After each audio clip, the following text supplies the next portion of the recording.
दोस्तों आपका अपने चैनल एसकेएम स्टडी पर एक बार फिर स्वागत है। बहुत ही महत्वपूर्ण वीडियो के साथ आपके सामने हाजिर है मेरे प्यारे बच्चों। यहाँ पर देखिए हम बात क्या करने वाले हैं, अच्छी तरीके से हम आपको समझाएंगे और बताने का प्रयास करेंगे। यहाँ पर देखिए इंग्लिश का मॉडल पेपर, ठीक है, किसका मेरे प्यारे बच्चों, इंग्लिश के मॉडल पेपर की बात करेंगे जो कि आपके लिए बहुत ही इंपॉर्टेंट है और बहुत ही महत्वपूर्ण है। अगर आप इस चैनल पर नए हैं, चैनल तुरंत सब्सक्राइब कर लीजिए, लाइक कमेंट शेयर जरूर कर दीजिए, साथ ही साथ बेल आइकन को दबा लीजिए ताकि जो भी वीडियो नोटिफिकेशन हो आपके स्क्रीन पर तुरंत ही पहुंच जाए। अगर आपको इसकी पीडीएफ चाहिए तो मेरे प्यारे बच्चों पीडीएफ आज आपको मिल जाएगी। पीडीएफ कहाँ मिलेगी आपको मेरे प्यारे बच्चों, पीडीएफ मिलने वाली है आपको एसकेएम स्टडी का जो ऑफिशियल टेलीग्राम चैनल है वहाँ पर आपको मिल जाएगी, ठीक है। तो चलिए हम आपको अच्छी तरीके से समझाते हैं और आप बताने का प्रयास करते हैं, ठीक है। यहाँ पर देखिए क्वेश्चन क्या है आपके लिए जो आपके लिए बहुत इंपॉर्टेंट है। इसमें देखिए आपको 100 टाइप क्वेश्चंस यहाँ से अगर आप देखते हैं तो आपको यहाँ पर मेरे प्यारे बच्चों, यहाँ पर अगर हम देखते हैं तो यहाँ पे आपको पूरा 100 में से 100 नंबर मिलने वाला है जो कि आपके लिए बहुत ही इंपॉर्टेंट है, ठीक है। तो इस तरीके के जो आपके लिए हैं जो आपके लिए बहुत ही इंपॉर्टेंट है, बहुत ही महत्वपूर्ण है, ठीक है।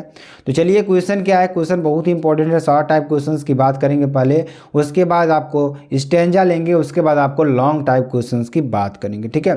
तो चलिए हम आपको समझाते हैं 100 टाइप क्वेश्चन के बारे में पहले, ठीक है। तो पहले 100 टाइप क्वेश्चन करेंगे, ठीक है।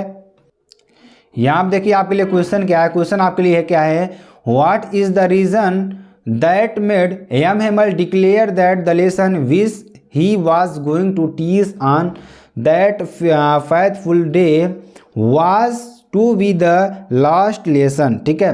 तो यहाँ पर देखिए क्या कर रहा है कि वह क्या कारण था जिसने एम हेमल को यह घोषणा करने के लिए बाधित किया कि वह महत्वपूर्ण दिन में वह जो पाठ पढ़ाने जा रहा है वह अंतिम पाठ होगा, ठीक है।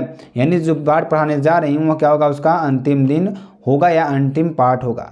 तो देखिए यहाँ पर उन्होंने क्या कहा, ही टोल्ड हिज स्टूडेंट्स, उन्होंने अपने स्टूडेंट्स से कहा दैट कि it was the he last lesson, यह उनके लिए क्या है, अंतिम पाठ है।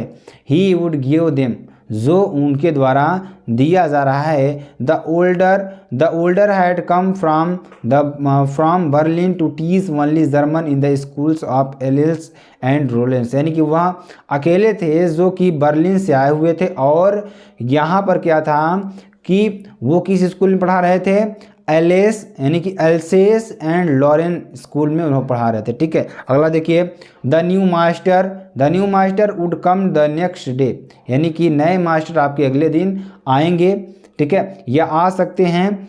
ही एडवाइज्ड, उन्होंने सुझाव दिया देम कि to be careful and attentive, यानी आप लोग केयरफुल रहिए और अटेंटिव रहिए। उसके बाद the students parents were not anxious to make, ठीक है, मेक देम लर्न फ्रेंच, ठीक है। देखिए यहाँ पर क्या था, the students parent were not anxious to make them learn French, और देखिए French was their key to freedom, French का मतलब क्या था कि वह क्या है, स्वतंत्रता है, किस तरीके से क्या है, वह स्वतंत्रता की चाबी है। His speech and great impact on them, ठीक है। तो यहाँ उस स्पीच क्या था, उनके लिए बहुत ज़्यादा इम्पैक्ट कर रहा था या लगाव लगा रहा था, ठीक है। इस तरीके से French forget about his teachers ruler and his strict temper, यानी कि फ्रेंच के बारे में उन्होंने कहा कि his teachers ruler and his strict temper, ठीक है। तो हमें उन्हें क्या करना चाहिए, भूल जाना चाहिए उनके स्ट्रिक्ट व्यवहार को और उनके जो पढ़ाने का तरीका था उनके बारे में हमें क्या होना चाहिए, भूल जाना चाहिए, ठीक है। अगला देखिए क्वेश्चन क्या है जो कि आपके लिए बहुत ही इंपॉर्टेंट है और बहुत ही महत्वपूर्ण भी है, ठीक है। क्वेश्चन क्या है, क्वेश्चन आपके लिए बहुत ही इंपॉर्टेंट है और बहुत ही इंपॉर्टेंट क्वेश्चन है मेरे बच्चों। यहाँ आप देखिए क्वेश्चन क्या है, how did Douglas make sure that he conquered the old terror, यानी डगलस ने कैसे सुनिश्चित किया कि उसने अपने पुराने डर पर विजय पा ली है, ठीक है। तो डगलस कैसे श्योर हो गए कि उन्होंने अपने पुराना जो उनका डर था, पानी से जो उनको डर लगता था, उससे वह कैसे दूर हो गए, ठीक है। तो यहाँ पर हम आपको अच्छी तरीके से बताएंगे और समझाने का प्रयास करेंगे। क्या देखिए इसमें क्या रहा है कि the author had learned how to swim, यानी आथर ने क्या कहा कि हम कैसे तैरना सीख सकते हैं, बट लेकिन he was not sure that, वह इसके लिए क्या थे, श्योर नहीं थे कि all his fear had left, क्या हुआ, उनका सारा डर क्या हो गया, दूर हो गया, ठीक है। He decided to overcome his fear of water, उन्होंने निश्चय किया कि वह अपने पानी से जो उनका डर लग रहा था उसको क्या करेंगे, दूर करेंगे, ठीक है। सो इसलिए he went to lake Wentworth in New Hampshire dived off a dock at Triggs island, उन्होंने क्या किया तब हेम्पशायर के कहाँ गए, लेक पर गए, जहाँ पर उन्होंने क्या किया, आइसलैंड पर गए। और देखिए he swam 2 miles across the lake to stamp act island, उन्होंने क्या किया तब 2 मील्स तक, कहाँ तक, 2 मील्स तक उस आइसलैंड को पार किया। He swam the various types as crow, यानी उन्होंने चिल्लाते हुए वेरियस टाइप के तैरे, वहाँ बहुत प्रकार से तैरे। Breast stroke, side stroke and back stroke, कौन कौन से स्ट्रोक से, ब्रीस्ट स्ट्रोक, साइड स्ट्रोक और बैक स्ट्रोक से तैरे। उसके बाद when he was in the middle of the lake and put his face under water, तब वो क्या गए, जो लेक के एकदम बिल्कुल मिडिल में गए और अपने फेस को क्या किया, डुबा दिया। एंड सा nothing but bottomless water, he caught a little frightened, यानी कि उन्होंने क्या किया तब ऐसा उनको नहीं लग रहा था, उनको पानी से तब उनको क्या डर नहीं लग रहा था, तब उन्होंने क्या किया कि वहाँ पर उन्होंने थोड़ा उनसे देखिए पानी से तब उन्होंने क्या कहा कि लड़ना सीख गए, ठीक है। आगे देखिए क्या कहा, next day stripped dived into the lake and swim across the other shore and back just at the कारप्रोन used to do, thus he conquered his old terror, ठीक है। इस तरीके से उन्होंने क्या किया, अपने पुराने डर को क्या किया, समाप्त किया, ठीक है। तो ये भी प्रश्न मेरे प्यारे बच्चों बहुत ही इंपॉर्टेंट है, बहुत ही महत्वपूर्ण है, ठीक है। इसको भी अच्छी तरीके से आप लिख लीजिएगा, पढ़ लीजिएगा, ठीक है। अगला देखिए क्या है, how deep was the pool, ठीक है, यानी पूल कितना गहरा था। What was there inside the water, पानी के अंदर क्या था, ठीक है। पूल कितना गहरा था और पानी के अंदर क्या था, ठीक है, इसके बारे में बात करेंगे। तो यहाँ पे क्या हो जाएगा, Douglas went down in the bottom of 9 feet deep water for the first time, Douglas क्या हुआ था उस समय 9 फीट पानी के अंदर गए थे पहली बार, उस समय पानी के अंदर 9 फीट पहली बार गए थे। 9 feet seemed him to lie more than 90 feet, यानी जो वह 9 फीट था वह उनको 90 फीट के बराबर लग रहा था। He grew panicky before he could touch the bottom, यानी कि उन्हें बहुत ज़्यादा एक असुरक्षा महसूस हो रही थी, before could touch the bottom, जब तक उन्होंने बॉटम को टच नहीं किया था। His lungs were about to burst, उनके जो लंग्स से जो फेफड़े थे वो क्या हो गए थे, लगभग भस्ट हो गए थे। ही फेल्ट पैरालाइज्ड, उन्होंने क्या किया, पैरालाइज्ड महसूस किया। He was buried in water, ठीक है, he was buried in water, his breath was gone and terror overpowered his heart, यानी कि जो उनकी सांसें थी वो उनको क्या कर रही थी, डरा रही थी, ठीक है। तो इस तरीके से वहाँ पर उन्होंने अनुभव किया कि क्वेश्चन में यही था कि पानी के अंदर उनके साथ क्या हुआ, वो सारी घटना यहाँ पर आपको बतानी थी, ठीक है। चलिए अगला देखिए, would Charlie ever go back to ticket counter on the 3rd level to buy ticket to Galesburg for himself and his wife, यानी क्या कभी चार्ली और अपनी पत्नी के लिए क्या कभी चार्ली और अपनी पत्नी के लिए गैलेस वर्क का टिकट खरीदने के लिए तीसरे तल, कहाँ से, तीसरे तल के टिकट घर वापस जाएगा, तीसरे तल के टिकट घर पर वापस जाएगा, ठीक है। तो यहाँ पर देखिए क्या होगा, बहुत ही इंपॉर्टेंट है ये भी क्वेश्चन।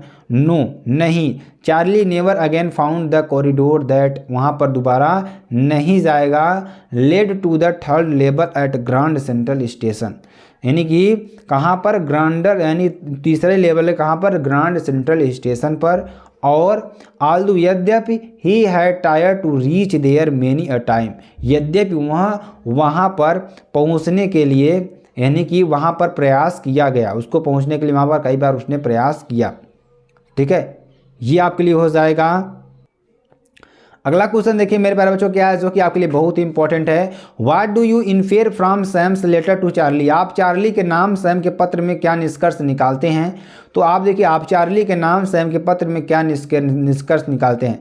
तो infer, I infer from Sam's letter to Charlie that, की यहाँ पर क्या था कि was another imagination of Charlie to prove that, यानी कि क्या किए कि I it was another imagination, उनकी क्या थी, एक अलग सी क्या थी, इमेजिनेशन थी of Charlie to prove that, Charlie को प्रूव करने के लिए कि he was right about the third level, यह क्या है, तीसरे स्तर के लिए सही है। और देखिए Sam and Charlie lived in present, Sam और चार्ली क्या थे, यहाँ पर प्रेजेंट में रह रहे थे। The letter can not be for back dated, यानी कि जो लेटर था वह कहाँ तक पूरा कितना पुराना नहीं था, 18 जुलाई 1894, ठीक है। तो यहाँ पर इसके पीछे से नहीं हो सकता था, ठीक है। चलिए अगला देखिए क्वेश्चन क्या है, जो कि और बहुत ही इंपॉर्टेंट है, बहुत ही महत्वपूर्ण है, ठीक है। क्या है, do you see an intersections of time and escape in the story, क्या आपको कहानी में यहाँ पर क्या करा है कि क्या कहानी में आपको क्या करा है मेरे प्यारे बच्चों, कि क्या आपको कहानी में समय और स्थान का प्रतिच्छेद दिखाई देता है। तो यहाँ देखिए क्या हो जाएगा, yes we see an interesting, ठीक है। क्या वी सी यहाँ पर क्या हो जाएगा मेरे प्यारे बच्चों, तो यहाँ पे देखिए क्या है, बहुत ही इंपॉर्टेंट है, क्या आपको कहानी के समय और स्थान का प्रतिच्छेद दिखाई देता है, कहानी के समय में समय और स्थान का प्रतिच्छेद दिखाई देता है। Yes we see an intersection of time and space in story living in the present time Charlie, यहाँ पर चार्ली का प्रेजेंट टाइम दिखाई दे रहा है, ठीक है। How did the author travel to Antarctica, लेखिका ने अंटार्कटिका की यात्रा कैसे की, या लेखक अंटार्कटिका कैसे पहुंचा। तो चलिए इसके बारे में आपको बताते हैं।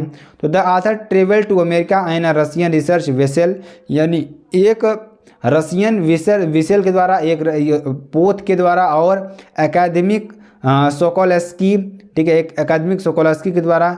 सी travelled over 100 hours in combination of a car, aeroplane and a ship, उन्होंने क्या किया तब, किसके द्वारा, कार के द्वारा, एरोप्लेन के द्वारा और शिप के द्वारा 100 घंटे का पूरा क्या किया, उन्होंने यात्रा किया। अगला देखिए क्या है, surprise the author most about what surprise the Antarctica, Antarctica के विषय में किस बात पर लेखिका को सबसे अधिक आश्चर्य हुआ, यानी अंटार्कटिका के किस विषय में, किस बात पर लेखिका को अधिक आश्चर्य हुआ, तो कौन से विषय, देखिए ध्यान दीजिएगा।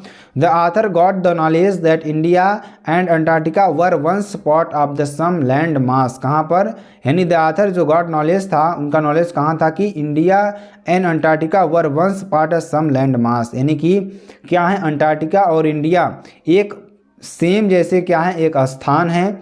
The fact surprised him most about Antarctica S, यह जो सरप्राइज्ड है, जो आश्चर्य था उनके लिए क्या किया, अंटार्कटिका के लिए क्या किया, सरप्राइज्ड किया, ठीक है। अगला देखिए क्वेश्चन क्या है, जो कि आपके लिए बहुत ही इंपॉर्टेंट है, बहुत ही महत्वपूर्ण है, ठीक है ना मेरे प्यारे बच्चों। यहाँ पर देखिए जो क्वेश्चन पूछ रहा है, क्वेश्चन क्या कर रहा है उसके बारे में आपको बताते हैं, जो आपको अच्छी तरीके से समझाने का प्रयास करते हैं। यहाँ पर देखिए क्या है कि क्वेश्चन आपके लिए बहुत ही इंपॉर्टेंट है और बहुत ही महत्वपूर्ण है, ठीक है। तो मेरे प्यारे बच्चों इसको भी अच्छी तरीके से पढ़िएगा ताकि आपको अच्छी तरीके से समझ में आ जाए, ठीक है। तो चलिए इसको भी अच्छी तरीके से आपको समझाते हैं। देखिए ये आपका स्टेंजा है, क्योंकि आप लोग बहुत सारा कमेंट कर रहे हैं सर स्टेंजा को बताइए, ठीक है। तो छोटे छोटे स्टेंजा आपके लिए आते हैं जो कि आपके लिए बहुत ही इंपॉर्टेंट होते हैं और बहुत ही महत्वपूर्ण है। तो देखिए जैसे लिख दिए आपके लिए स्टेंजा है, it would be exotic moment without rush, without engines, we would all be together in the sudden strangeness, कहने का मतलब कि बिना हड़बड़ी के, इंजन के बिना यह एक आकर्षक क्षण होगा, हम सभी अचानक अजनबीपन में एक साथ होंगे। अब देखिए इसका मतलब क्या है, ठीक है। What does it refer to, what does it refer to, यानी कि यहाँ पर रेफर टू, ठीक है, किसका मतलब, इसका क्या अर्थ है, क्या रेफर टू का अर्थ क्या है, यानी कि जो इट का मतलब है यहाँ पर, इट का मतलब यहाँ पर क्या है, जो इट का मतलब यहाँ पर क्या है मेरे प्यारे बच्चों, तो it refers to keeping quiet for a moment, यानी इट का जो यहाँ पर जो दिखा रहा है वहाँ क्या दिखा रहा है कि यह क्षण के लिए चुप रहने का संदर्भित करता है, यहाँ क्षण जो है चुप रहने को संदर्भित करता है, ठीक है। अगला देखिए, what would be the moment like, ठीक है, क्या कर रहा है कि वह क्षण कैसा होगा, ठीक है। यहाँ पे देखिए क्या कर रहा है कि देखिए what would be the moment like, ठीक, वह क्षण कैसा होगा, the absence of hustle and bustle of life, क्या कर रहा है कि जीवन की हलचल और हलचल का अभाव, ठीक है। Life would create a feelings of peace and quiet which would make the united in our natural commitment. क्या नेचुरल कमिटमेंट करने का मतलब कि जीवन की हलचल और हलचल का अभाव शांति और शांति की भावना पैदा करेगा जो हमारी प्राकृतिक प्रतिबद्धता में एकजुट करेगा। क्या करेगा? जो हमारी जो हमारी प्राकृतिक क्या है मेरे प्यारे बच्चों, प्रतिबद्धता है उसमें एकजुट करेगा। ठीक है, अगला देखिए क्या है, व्हाट कैन एक्जोटिक इम्प्लाई। इसका मतलब क्या है मेरे प्यारे बच्चों? तो इसका मतलब देखिए क्या है कि यहाँ पर विदेशी, यानी कि देखिए यहाँ पर एक्जोटिक का मतलब क्या है, देखिए इसका मतलब क्या है, यूनिक। क्या? Unique as action indeed would be out of the way, जो रास्ते से बाहर हो। ठीक है, अगला देखिए क्या है जो कि आपके लिए बहुत ही इंपॉर्टेंट है मेरे प्यारे बच्चों, जो आपके लिए बहुत ही महत्वपूर्ण है। ठीक है, तो चलिए यहाँ पर हम आपको अच्छी तरीके से समझाते हैं और आपको अच्छी तरीके से बताने का भी प्रयास करते हैं। इसमें देखिए क्या दे रखा है, इसको भी अच्छी तरीके से समझेंगे और आप अच्छी तरीके से आपको बताने का प्रयास करेंगे। ठीक है, तो यहाँ देखिए क्या हो जाएगा, जो कि आपके लिए बहुत ही इंपॉर्टेंट है और बहुत ही महत्वपूर्ण है। तो इस स्टैंजा को भी अच्छी तरीके से पढ़ेंगे और आपको अच्छी तरीके से समझाने का प्रयास करेंगे। ठीक है, अ थिंग्स ऑफ ब्यूटी, यहाँ पर क्या लिखेंगे, a things of beauty is a joy for ever its loveliness increases, it will never pass into nothingness but will keep a bower quiet for us and a sleep full of sweet dreams and health and quiet breathing। कहने का मतलब कि सुंदरता की वस्तु हमेशा के लिए एक आनंद है। जो सुंदरता की वस्तुएं होती है मेरे बच्चों, यानी कि हमेशा के लिए क्या है, एक आनंद की वस्तु, आनंद है, एक हमेशा के लिए क्या है, एक आनंद है। ठीक है, यहाँ और क्या कर रहा है कि it will never pass into nothingness, यानी कि इसकी सुंदरता बढ़ जाती है, यहाँ कभी भी शून्य में नहीं जाएगी। किसमें? शून्य में नहीं जाएगी। But will keep a bower quiet for us and a sleep full of sweet dreams and health the and quiet breathing. करने का मतलब कि यहाँ क्या है, लेकिन हमारे लिए एक शांत कुंज और मीठे सपनों और स्वास्थ्य और शांत श्वास में भरी नींद रखेगी। ठीक है, चलिए इसके प्रश्नों को भी अच्छी तरीके से पढ़ते हैं और आपको अच्छी तरीके से समझाने का भी प्रयास करते हैं। ठीक है ना मेरे प्यारे बच्चों, तो चलिए इसको भी अच्छी तरीके से समझते हैं। जो आपके लिए क्वेश्चन दे रखे हैं, क्वेश्चन देखिए क्या दे रखे हैं, आप सभी लोग को दिख रहा होगा। क्वेश्चन क्या है, व्हाट डज अ थिंग, क्या कर रहा है कि यहाँ पर ध्यान दीजिएगा, क्या कर रहा है मेरे प्यारे बच्चों कि what does a things of beauty, क्या कर रहा है, बहुत ही इंपॉर्टेंट है, बहुत ही महत्वपूर्ण है। ठीक है, क्या कर रहा है यहाँ पर, what does a things of beauty, ठीक है, मेक अ लास्टिंग इम्प्रेशन। कहने का मतलब यहाँ पर क्या कर रहा है कि जो ब्यूटी है, जो सुंदरता, एक तरीके से कि सुंदरता की वस्तु अस्थायी प्रभाव कैसे डालती है।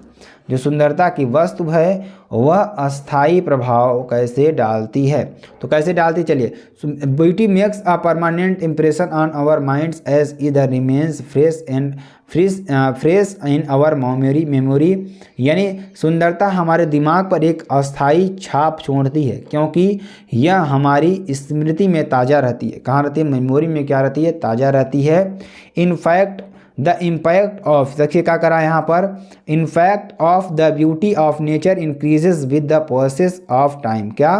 Beauty of nature increases with the process of time. तो यहाँ पर क्या करा है कि यहाँ पर क्या करा, मैंने किसी खूबसूरत चीज़ को याद करने के समय बीतने के साथ उसकी खूबसूरती बढ़ती जाती है। ठीक है, तो आपको ये कर देना। अगला देखिए क्या है जो कि आपके लिए बहुत ही इंपॉर्टेंट है, क्या है, how does the loneliness of beauty increases. हम कैसे, लेकिन हमारे लिए कुंज में शांत रखेंगे, कवि का क्या तात्पर्य है, लेकिन हमारे लिए। यहाँ पर देखिए क्या है, हाउ डज द, यहाँ पे क्या है मेरे बच्चों कि सुंदरता की शोभा कैसे बढ़ती है।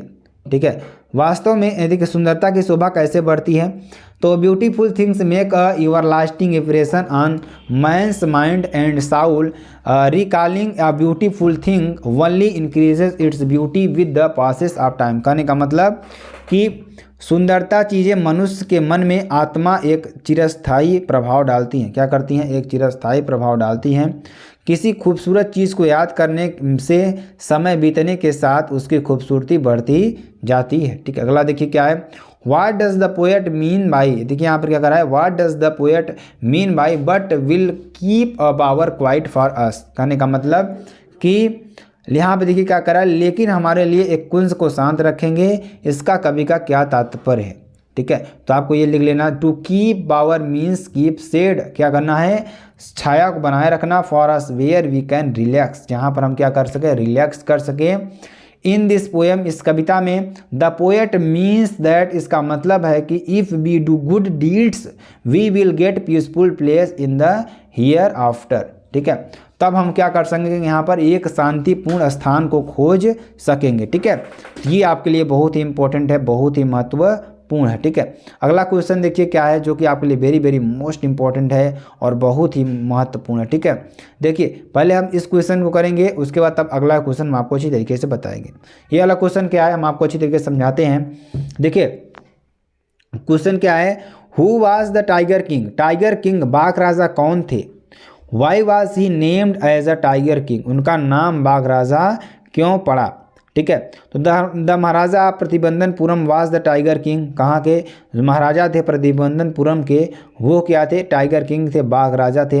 His other name was his highest, जमींदार जनरल, किलेदार मेजर, सत्ता व्याघ्र समहरी, क्या है, समहरी, महाराजा धीराज, विश्वा भुवाना सम्राट। ठीक है, सर जिलानी, जंग बहादुर, या MAD ACTC RCRK, but name is often, ठीक है, is often shortened to the tiger king. ठीक है, तो यहाँ पर ये सारे नाम जो राजा के थे, ये सारे नाम उनको बुलाए जाते थे। ठीक है, जो कि सभी लोग बुलाते थे। आगे देखिए, he got the name of tiger king because, उनका नाम बाघ राजा क्यों पड़ा, क्योंकि वेन ही वाज बर्न, जब उन्होंने जन्म लिया, द एस्ट्रोलॉजर्स फोरटोल्ड, जो एस्ट्रोलॉजर था उनके लिए क्या कहा, यहाँ पर अगर हम बताएं चाहें तो क्या कहा, दैट कि his death would come from a tiger, उनकी जो मृत्यु होगी एक टाइगर के द्वारा होगी।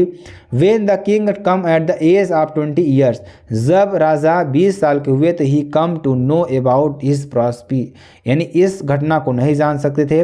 There were many forest in his state, यानी कि अपने स्टेट के, अपने राज्य के कई जंगलों में उन्होंने कहाँ पर, कई जंगलों में वहाँ गए थे। The Maharaja started tiger hunting, गए और वहाँ पर टाइगर हंटिंग यानी टाइगर का शिकार करना शुरू कर दिया। He was thrilled beyond the measure when he killed the first tiger, जब उन्होंने क्या किया, पहले टाइगर को मारा, तो he showed it at the state astrologer, तब एस्ट्रोलॉजर ने कहा, बट द, यहाँ पे बट द स्टेट एस्ट्रोलॉजर से कहा, योर मेजेस्टी मिलके 99 tigers in the same manner, जब आप 99 टाइगर मार चुकेंगे, but you must be very careful that 100 tiger, तब आप 100वें टाइगर से क्या रहेंगे, सावधान रहेंगे। जब आप 99 टाइगर मार लेंगे, तब आप वो क्या करेंगे, 100वें टाइगर, तब आप क्या करेंगे, सावधान रहिएगा। ठीक है, तब the Maharaja decided to kill 100 tiger first before doing anything else, तब महाराजा ने अपना निश्चय लिया कि हम 100वें टाइगर को मारेंगे। ठीक है, यह ऐसा हम करेंगे। देखिए, tiger hunting was banned by anyone except the Maharaja, यानी महाराजा ने क्या किया था, सभी जगह पर क्या किया था, टाइगर को शिकार करने के लिए बैन कर दिया था, क्योंकि वो खुद चाहते थे कि वो शिकार खुद करें। ठीक है, तो इस तरीके के यहाँ पर पूरा क्वेश्चन था मेरे प्यारे बच्चों। और देखिए, इस क्वेश्चन को आप लोग अच्छी तरीके से कर लीजिएगा, जो कि आपके लिए बहुत इंपॉर्टेंट है, इसको भी अच्छी तरीके से कर लीजिएगा। क्वेश्चन क्या है, apparent illogicality sometimes turns out to be futuristic projection discuss, आभासी तर्क शून्यता में से कभी कभी भविष्य का अनुमान होता है, विवेचना कीजिए। ठीक है, ये आपको विवेचना करना है। तो मेरे प्यारे बच्चों, देखिए सारे प्रश्न थे जो आपके एग्जाम के लिए बहुत ही महत्वपूर्ण है, बहुत ही इंपॉर्टेंट है। अगर आपको वीडियो पसंद आती है, आप चैनल को लाइक, शेयर, कमेंट, सब्सक्राइब जरूर कर सकते हैं। फिर मिलते हैं नेक्स्ट वीडियो में नए टॉपिक के साथ, तब तक के लिए जय हिंद, जय भारत।